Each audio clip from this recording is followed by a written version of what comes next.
This is my favorite bike of the lot, of the racked bikes. A nice steel bike, classic racing geometry.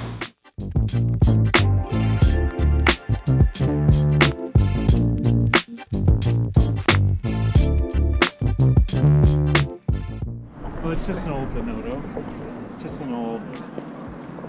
Where is it from? Italy. It's a lug frame. Oh, that's sweet. Yeah, it's an old 70s bike, maybe early 80s. Usually it says what kind of steel. Yeah, on the bottom Sticker, here's an old Columbus. Columbus, yeah. Scratched off. What else? What Columbus else? SL, What else? most likely. The saddle, if you look at its alignment on here, it's all the way back, and these bars are probably brought all the way up and back to reach the saddle being too far back. So if you were to simply slide that saddle forward a little bit, it'd probably be a better deal. Then you could have a little more adjustability of your bar. Should we use those kind of adjustable stem? Well, if you're not worried about weight or you know, my preference, this stem goes way the heck up. So the advantage of that stem is to get a bunch of height if you need it. But you know, if you have the right size bike, you don't really need that much height. And so sometimes they're a little janky, if you will, or a little clunky with regards to their attachment, or not so reliable. Sometimes they can be soft and flexy. Yeah. So I'm not a super fan of that. My preference is to buy the right size bike and have the right size equipment. What about the saddle width? Saddle width? Well, Yeah. this is probably about... I'm more talking about this one there. oh, this one back here? Yeah. This is the tractor saddle, and this is this saddle. Super squishy in the middle, which is never really a good option for most people. But the thing about... At least there's a very good lock on it. Very good. You're not going to lose this bike. Although, you know, if it were to be stolen and your insurance covered it, get a better bike, I guess. Not to disparage this bike, but the people who use these saddles typically are people who are sitting more upright. You can tolerate really wider saddles if you're more upright rather than if you're forward. Clearly, this isn't a bike who's of a person who's using a forward position. They're more sitting upright.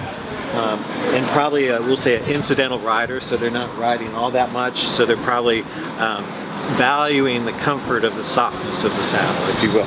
But the problem with the saddle that's too wide is as you push your leg down, the leg hits this back edge of the saddle, boom, boom, and then shoves you forward onto this protuberance or area potential of discomfort. So, Nice color. nice color, very nice. Brooks saddle, very nice.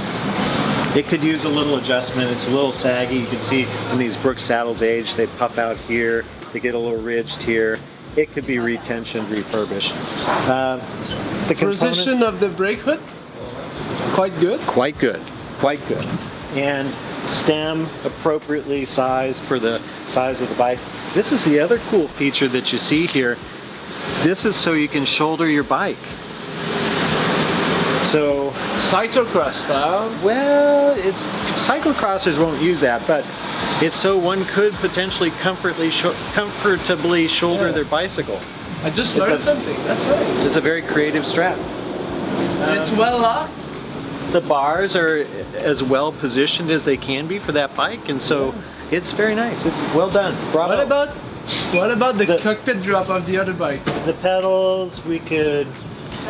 They're retro, but We can improve that. we could improve that. And the bike, cockpit drop on the red one. Oh, the red one! Wow, wow. Saddle height. How about saddle height? I like this is a very creative bike here for the kid, but this is probably a little much. This is probably a thoracic outlet syndrome waiting to happen. Most likely. Yeah. Little. It's in motorcycle what they call ape hanger bars. So Yeah. Harley Davidson. Oh, have you seen this? yeah, I said that's what I was talking about. God. And this is a foldable bike. This is probably my second coolest bike In Montreal now. Yes, yes.